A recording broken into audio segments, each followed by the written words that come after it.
Assalamualaikum bang. Ini sedikit bantuan dari pihak kami. Waalaikumsalam. Terima kasih. Saya tak sangka masih ada yang sudi bantu.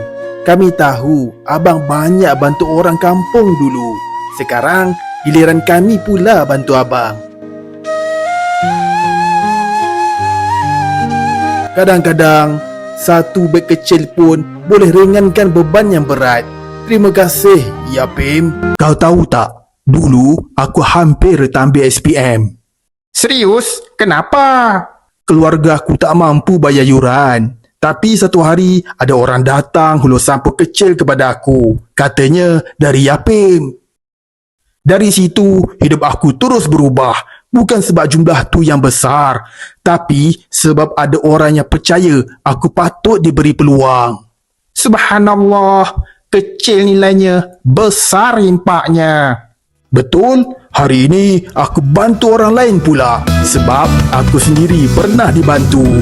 Kenapa mak sedih? Bisnes emak slow bulan ini. Tak banyak upah jahit baju. Mungkin emak tak pandai berniaga. Emak mintalah bantuan Ya Pim. Ya Pim tu siapa? Mereka tengah cari tukang jahit baju ke?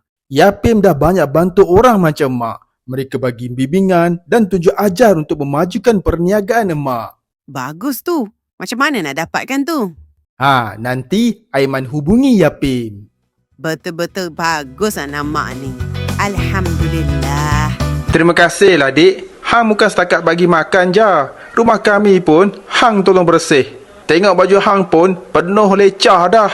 Tak apa bang, lumpur boleh dicuci. Yang penting kami bantu mana yang mampu. Alhamdulillah, hanya Allah je boleh bayar balik kebaikan hangpa semua. InsyaAllah bang, selagi ada tangan yang menghulur bantuan, takkan ada hati yang rasa terpinggir. Aku bukan siapa-siapa. Aku cuma sebuah kotak yang dipenuhi harapan.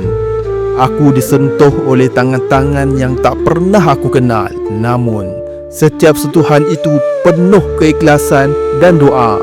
Aku sampai ke tangan-tangan yang menggigil kelaparan. Dan buat pertama kali, aku rasa berguna. Aku benar-benar bersyukur.